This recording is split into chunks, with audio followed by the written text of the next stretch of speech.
Thank you for taking the time to come here. This is an important topic. There's a reason why the city of LA is doing this, and what we want to do is kind of give you a background on this. There's a lot of data here. This is really what we want to get you to, is look at these maps, look at this information, understand what it's saying, and understand what risk is. So we're going to talk to you about what is mitigation. That is the object of the game. We want to try to reduce risk. So we want to talk about when we talk about mitigation, what is it? What is a floodplain management plan? It is very specific to what we're trying to do and what are the drivers for doing this plan and why develop it. There's a program called the Community Rating System, which is really important. It's a primary driver. It gives actually benefits back to the constituents. It helps lower the cost of flood insurance in LA because of these programs. So we'll talk about that. The process. I always tell everybody when I do these plans, I really don't care about the final document that I produce. What I care about is the process we go through to get to that document. So it's not about the plan, it's about the process. And we have a great oversight committee overseeing this, with being led by Aaron and Michael, both on the steering committee. And that's really the most rewarding part of this process. And then finally, the risk assessment. All of this data that's in this room is part of what we call a risk assessment. And what is risk? I'll explain that to you so that when you look at these maps, you understand what you're seeing. And I apologize, I don't know why that bled out, but there's supposed to be arrows showing on there. But anyway, when we talk about mitigation, right? These are the 5 phases of emergency management, right? Prevention, protection, response, recovery, and mitigation. And in the trade, we refer to this as a circle of life, right? When we talk about mitigation down here is a sustained action to reduce or eliminate long-term risk to life and property. The most important word in that definition is the very first word, sustained. Right? We're not looking for the quick fix. A lot of people will sit there and say, oh, the sandbagging that they do every year on the Red River is mitigation. No, that's response, right? Mitigation is something that you do so you don't have to sandbag every year. You're trying to reduce risk. You're trying to actually have a sustainable element of reducing risk. And when we talk about sustainability, that's a new buzzword nowadays, right? We always talk about sustainable development and sustainability quotients and all that stuff. In the eyes of risk reduction and risk management, sustainability means how long will it be effective? Project life, right? So really a key when we talk about identifying actions and mitigation actions is what is the best alternative? And how do we measure effectiveness of an alternative? Sometimes it's really easy to sit there and say, oh, the Corps of Engineers will fix it. And we're going to talk a lot about that tonight when we start talking about the LA River. Yeah, the Corps of Engineers fixed the LA River in the 30s and the 40s. Did a really good job of it. But guess what? In 2020, it's not the same, right? So sustainability. What was the sustainability of that project when they were designed it? And what is the sustainability of it now? So that's really what we talk about. Really what we're trying to do in this circle of life is make the circle smaller, right? If we're doing a really good job of loss avoidance and risk reduction, our necessity to prevent, protect, respond, and recovery should be less.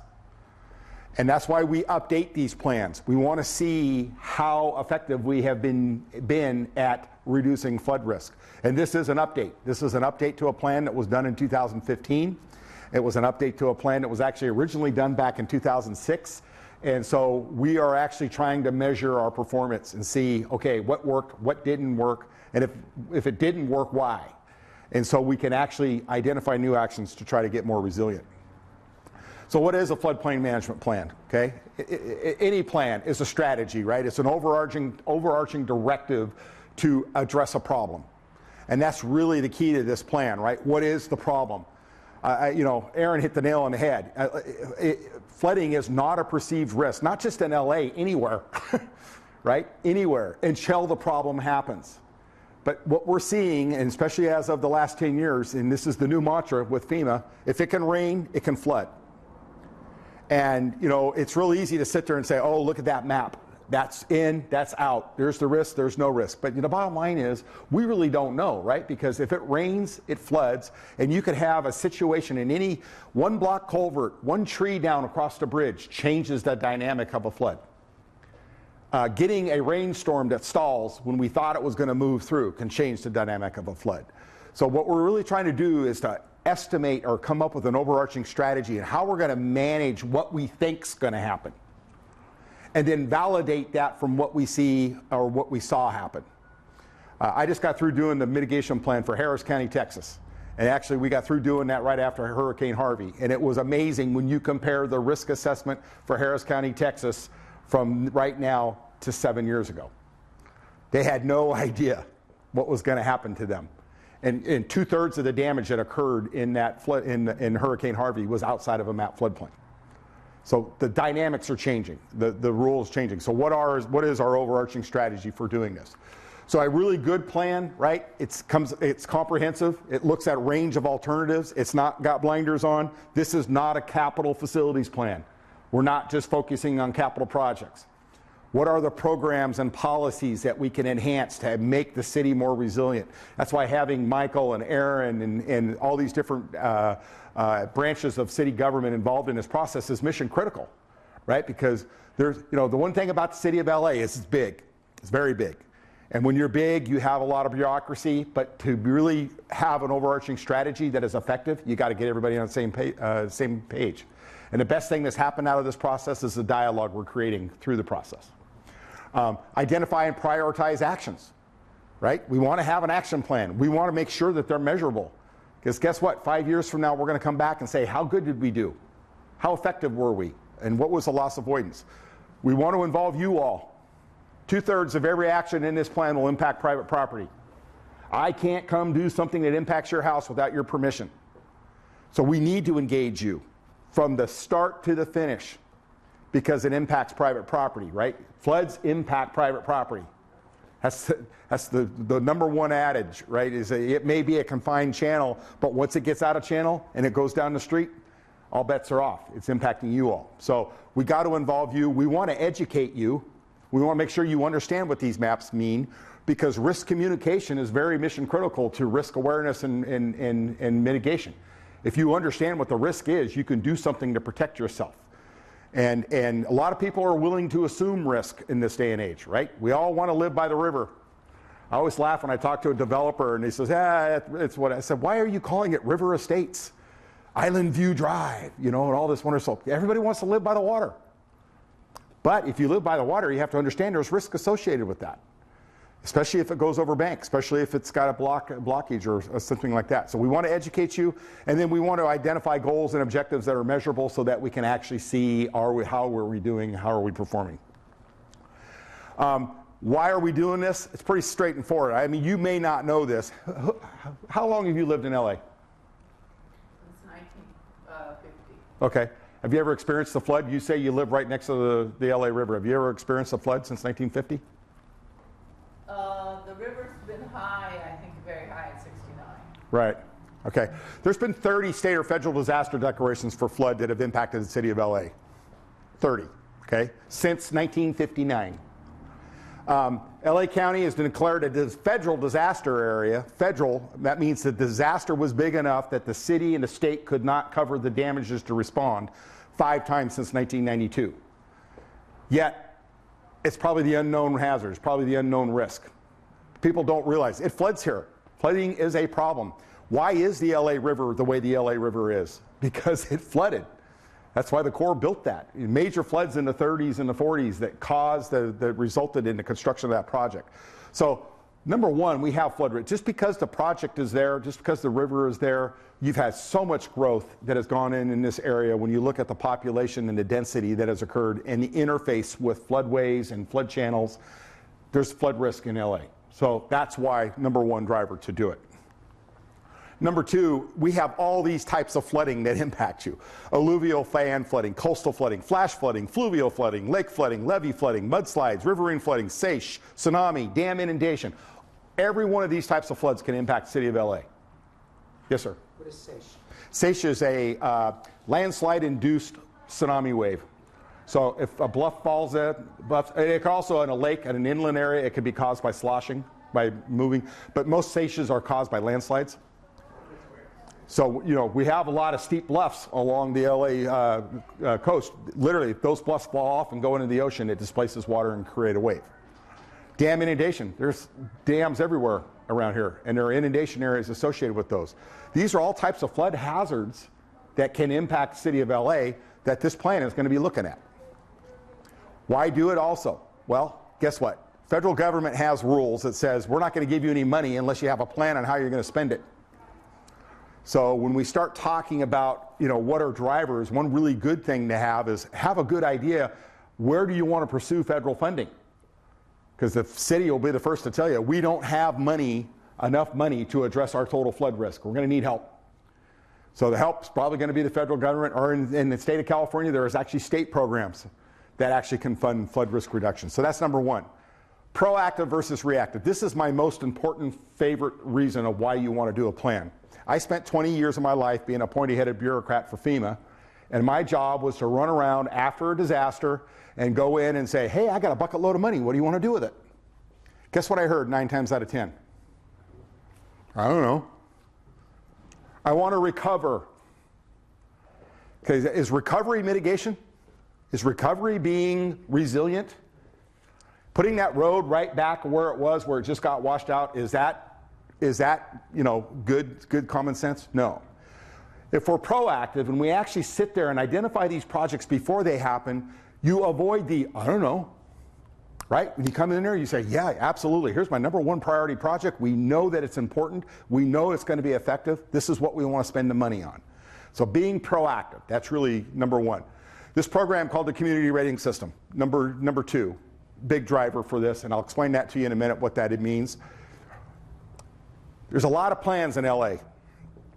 That's the one thing I will tell you. There's a lot of plans. We have the Los Angeles Hazard Mitigation Plan, which is another document that addresses all hazards. We have the land use plans, the general plan, the safety element. We have watershed master plans. We have the LA River Master Plan. We got plans, more plans than Carter has little pills. One of the things we're trying to do through this is look at every one of these. What is consistent in all of them? How can we interconnect all these plans into one overarching program for flood resilience? Instead of having these happen in a stovepipe. And once again, I go back to having people in a room that have knowledge of all these other plans sit and talk with each other. Once again, that's probably the best part of this process is the interagency communication that happens. And then finally, we want to create the blueprint for flood risk reduction. What is our strategy? What is our game plan? How are we going to do this? What's the risk? What are our core capabilities to address that risk? How are we going to do this when we get the opportunities? What is the blueprint? Okay, there's this wonderful thing called the National Flood Insurance Program. Anybody in the room have a flood insurance policy? You have a flood insurance policy? Ma'am? No. Okay, and you live next to the river? Okay. Most people don't realize this, but a flood, right? An overland, or flood is defined as an overland source of water from any source, has to go overland that can inundate an asset. Okay, that's the definition of a flood. Most standard homeowners flood insurance policies, that is an excluded peril. The only entity that actually insures flood is the United States federal government. And it's under a program called the National Flood Insurance Program. It was set up in 1978 with the idea of shifting the burden from paying for flood from the taxpayer to a ratepayer. The idea is if you live in a risk zone, you have insurance, you don't have to rely on taxpayer support to recover from those events. You have an insurance mechanism. Okay? So it was a great concept. It really was. It's a good idea. It's really trying to, reduce flood risk because in exchange for making insurance available, communities agree to regulate new development in floodplains so that they're to higher standards, so you have less flood risk. So it's kind of, like I said, conceptually, it's kind of a good idea. The problem is the program did not evolve with risk. So when it was set up back in 1978, it was a really good idea. We have pre-firm and post-firm and all these other things.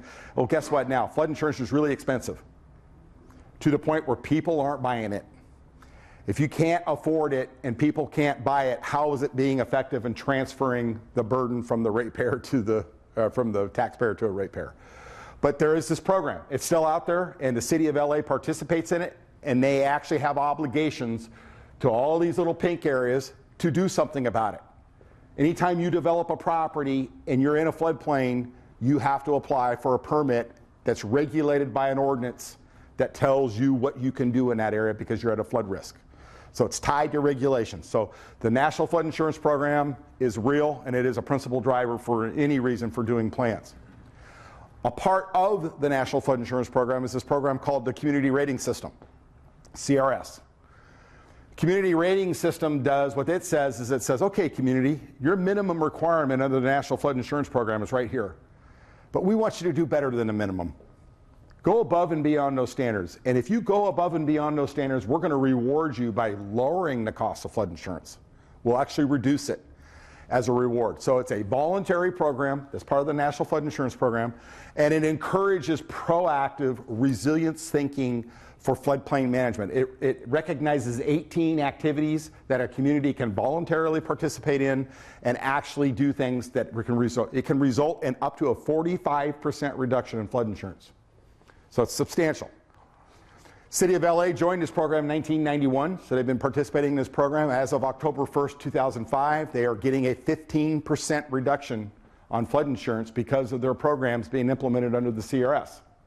We'd actually like to lower that. We'd like to make it maybe 25%. That's one of the goals, overarching drivers for this planning process is what can we do to improve that classification, to improve that discount. And that's one of the drivers for this plan, right? You think about the blueprint, right? What is our blueprint? Our blueprint is going to include doing better than the minimum. We don't want to just do the minimum. We want to do better than the minimum. So that's why this is really important. There's 9,000 flood insurance policies in effect in LA to the tune of about $4.5 million a year in annual premium. City is saving almost $500,000 a year in premium through its CRS program. We'd like to see that get to be over $1 million. And it's possible. We can do that. I mean, you look at it, that's an average of all policies, $56 a year per policy. You know, if the average policy in LA is about $700, you know, that's a lot of money. That's more than twice what you typically pay for your fire insurance. But can you imagine having to pay fire insurance, flood insurance, car insurance, health insurance, and all that? I mean, that's a lot of insurance that you're paying for every year. Yeah, Michael? How does a Class 7 rating compare sort of nationally? As of today, there's 1,700 communities that participate in the CRS program nationwide. And of those 1,700 communities, 37% are Class 7 or better. So you're right in that mean. There's only one Class 1 community in the nation. Okay, out of 1,700, there's only one that's met the pinnacle, and that's Roseville, California. And then there's less than 5% of them are Class 4 or better. So the sweet spot is that, you know, 5, 6, 7, 8. Class 5 is 25% reduction. Not too shabby. If we were to get a Class 5, we would be over $1 million in annual premium savings. And this number is going to go up, guys. This number of policies is going to go up because of changes that are coming with future mapping. And so the CRS program is really important. The mayor's office has made a concerted commitment to trying to reduce the economic impacts of the cost of insurance, which that's a good thing. Primary objectives of this update process: we want to maximize points under the CRS program. We want to enhance our CRS class. We're taking an enhanced look with this plan of a problem that's called repetitive loss. We want to look at policies that have filed multiple claims and say why. Why are these properties filing multiple claims? What's the deal? And there are a bunch of repetitive loss properties in the city of LA. So we're going to look at those and take an enhanced look at it. So we have a scope of work that we're doing. Once again, it's about the process. So our process is these 7 phases. Phase 1, we organize our resources. That's our oversight committee. Phase 2, risk assessment. That's all this stuff. Phase 3, we're doing it right now. Public outreach, public engagement. We've already gone into goal setting. So we have our goal set. We're going to have a plan maintenance strategy. We'll assemble the plan, and then we're going to re-engage you at the end when we have a draft plan. So once the plan is done, we're going to come back and say, based on all this input, here's what we come up with. 23-member steering committee. This is probably the best part of this. They meet every second Thursday? What is this, second Thursday of every month. We've met, 6 times already, or 5 times since July. We will probably have at least 2 more, or maybe even 3 more meetings. All these meetings are open to the public. There's a website. You can go right here, and every meeting is advertised on that website. There's the meeting agendas and the meeting summaries. We welcome the public to come. This steering committee would love to see you. So if you'd like to come to one of these meetings and hear the process, see the process work, and give them your input, they will take it. But this is an important part of the process. Remember I said it's not about the plan, it's about the process. It's being driven, the boat's being driven by this steering committee. They come up with a mission statement. Okay, so, you know, I always laugh, you know, the city of LA made famous, right, to protect and to serve on every police car. Aaron's going to drive around in a resilience mobile, and it's going to have this statement on the side, right? Improve community resilience to flood hazards and protect the health, safety, quality of life, environment, and economy of the city of Los Angeles through partnerships and integrated planning. That last statement is so mission critical. Remember what I said, there are a lot of plans here. How can we integrate them? How can we break down the stovepipes? How can we get these people to work together and coordinate? We've got 7 goals that we've identified to support that mission. And I'm not going to read them for you. They're all there, and they're all on the website if you'd like to see them. And then more importantly, we've identified, how many? 11 objectives. These are the measurable component of the plan. These are not a subset of each goal. These stand alone on their own merit, and they're measurable. This is how we're going to measure the effectiveness of this plan with these 11 objectives. Okay? We're going to then take this to the next level, is we're going to identify actions with the eyes of having multi-objective actions. So as you look at the scale, we have a mission, we have goals, we have objectives and actions, right? So we get to the broader scope of the plan, we really ask where the rubber meets the road and what is the driver and the metric for doing that. So really cool part of this plan is you look at what we're striving to do here. 11 measurable objectives, 11 metrics that we've set up for this plan to try to measure effectiveness. And then finally, everything else I'm going to talk to you about now is this stuff, the risk assessment, right? This is the most important part of this plan. And I always tell people, you can't reduce risk unless you know what risk is. So what is risk? Okay? Risk is defined a function of the hazard. Okay? What is the problem? So for flood, it's flooding. But I showed you that slide, right? What is there? 11 different types of flooding in the city of LA. Alluvial fans, fluvial flooding, riverine, coastal, tsunami, dam failure, erosion, post-fire flooding, you name it. We've got more flood types than Carter has little pills in LA. So what is the hazard? And when we say that, what is the flood hazard? Then next we want to know what's exposed. So when we look at these maps and you see the pink and the blue area, that's what we call spatial extent, right? That's really easy. We can map spatial extent. What's interfacing that? We overlay that on an asset, that's exposure. We want to know what is exposed. What's, hospitals, schools, critical infrastructure, vital there. Your home, that's exposure. Then we take the next level down and we say, how vulnerable are you? Just because you're exposed, you may not necessarily be vulnerable, right? I always use the example. If my house has the foundation is right there at the ground level and the flood depth is right here, I'm pretty vulnerable, huh? But if my lowest floor is up here and my flood depth is here, am I vulnerable? I'm not as vulnerable, right? Because I'm above that flood elevation. That's vulnerability. And we actually can model that. We can estimate it. And I'll show you how we do that here in a minute when we got a graphic. Then we actually want to know what is our capability to deal with that vulnerability? What's our capacity? What is our adaptive capacity to adapt to conditions that change as they change? So this, to me, is the most important part, is this thing called core capability assessment. And we want to look at what are the city's regulatory, technical, financial capabilities to deal with these impacts that we're looking at. So then once we assess the risk, then we ask ourselves, okay, how do we reduce it? Right? So one thing we can do is we can manage the hazard. And the city of LA has done a great job of managing the hazard. And it all started with the Corps of Engineers back in 1940-something when they did the LA River Master Project. That is a perfect example of managing the hazard, right? Confined it, you're putting it in a channel, you're saying water, you stay here. That's always a choice. That's always an option. Building a dam, building a detention basin, putting a bigger culvert, those are all structural solutions to managing the hazard. Or, instead of trying to manage a hazard, we can let the hazard stay where it's at and then we try to reduce exposure. How do we do that? We get assets out of harm's way. Right? That's property acquisition, buyouts, density transfers, all kinds of stuff. You're trying to keep the floodplain open and free of development. That's reduce exposure. Or if we say, well, we can't do that, well, how can we reduce the vulnerability?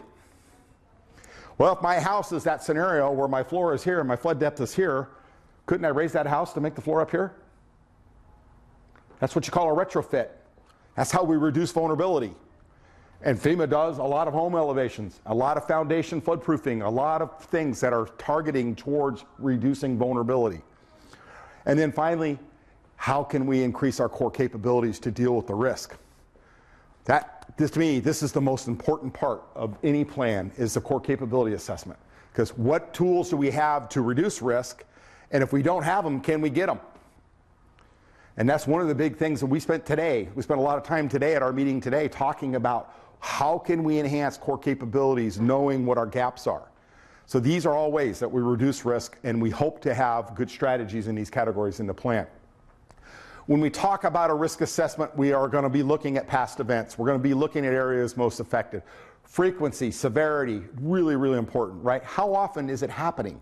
Obviously, if flooding is happening a lot in an area, the risk is higher there. Okay? The risk is higher there. If it's not happening a lot, the risk is lower there, but it doesn't mean there's no risk. Remember, if it can rain, it can flood. In some areas, it's going to flood more often, more frequent. And then we want to know, what is our warning time? How much time can we give you? You think about Clark County, Nevada, where literally when it rains, it's about a 15-minute time frame before flooding happens. 15 minutes. It's not a lot of time. Mississippi River, they get 4 days. 4 days. That's a key component of risk exposure. Then we want to look at what's exposed, and that's really where we start overlaying these hazards, and we say, what assets? What are the assets? We have a lot of assets in LA. Your house, my house, Michael's house, the gas station that you get gas, the post office where you get your mail, the schools where your kids go to school, the hospital where you're going to go if you're sick. All are exposed. We want to know where they are, and then we want to assess the vulnerability. And Steve's going to be the star of the show tonight, and he can tell you, and I will tell you on how he can tell you what the vulnerability is of your home. Okay? So it all flows together when we do this. We do this using data and science. Okay? So it's a layering, right? We always want to start with Mother Earth. It's what we call the bare earth, what we call the digital elevation model, the terrain. Then we put the assets on top of the terrain, and then we overlay the floodplain on top of the assets. And we look at the interface between those, and we look at the degrees of risk based upon depth. It's what we call depth damage correlation. Obviously, the deeper the water, the faster the water can move, the more damage it can do, right? We got a good handle on that. We have models that tell us that. So we layer all this information, and we come up with risk. We're using a FEMA tool called HAZUS. HAZUS stands for Hazards US. It's a risk assessment platform that uses this data to estimate vulnerability, to estimate risk, using what we call this depth damage correlation. It is using the best engineering and science that we currently know for flood risk modeling now. And this is what we call a user-defined model, where we actually have point-based data on every single structure in the floodplain in the city of LA. It's over 30,000 structures. Okay, so we've modeled every building that's in the floodplain. When we talk about this depth damage correlation, you're going to see here we've been creating maps. These are what we call depth maps. So when you look at here and you go, what's the difference between the purple and the blue? And what's the difference between the dark purple and the light purple? That's all corresponding to depth. And you'll see here we have ranges of depth here. What we do is we get these models, and a model gives us a water surface elevation of how high we think the water will get. We take that water surface elevation and we stack it on top of a DEM, what we call a digital elevation model, and we can create a depth. And then we can say, where's your lowest floor in relation to that depth? And there's a correlation that we have, and this is what you call a depth damage curve, right? The deeper the water, the more the damage. It's pretty logical. It makes sense, right? You have substantial damage on a structure when you get about 3 or 4 feet above finished floor. If you think about that, where are your outlets in your house? What, about 24 inches above the floor? You start thinking about 3 foot of flood depth. That's not a good thing if your electrical outlets are underwater, is it? So when you start looking at the damage curve, it does make sense about how this depth damage correlation. That's how we estimate damages. We apply those damage curves. I kind of touched on this before, this thing called a repetitive loss. And this is a really complicated definition, so don't worry about it. Repetitive loss means we have more than one flood insurance claim filed. And we have some properties in here that have 5, 6 flood insurance claims filed. So we're going to actually take an enhanced look at these based on this definition. There's 155 properties that FEMA has tracked and identified as what we call repetitive loss properties. And this plan is going to take an enhanced look at those properties.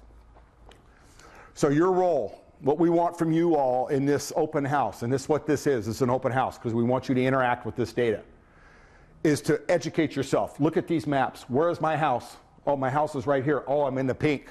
What does that mean? Start here. Then what I'd like you to do is go see my good friend Steve back there in the corner. He has what we call a HAZUS workstation. You can sit there next to Steve and you give him your address. He's going to show you your house. If it's in the flood zone and it overlays any of these colored areas, we're going to actually be able to tell you what our models say the damage your house could sustain in a 100 or a 500-year flood event. That's where we take risk from one dimension, looking at this map going, oh, I'm in the pink, what does that mean? To, hey, Mrs. Smith, we estimate you're going to have $3,454 worth of damage to your property if you had a 100-year flood. Now keep in mind, we're not saying it's what's going to happen, it's what could happen.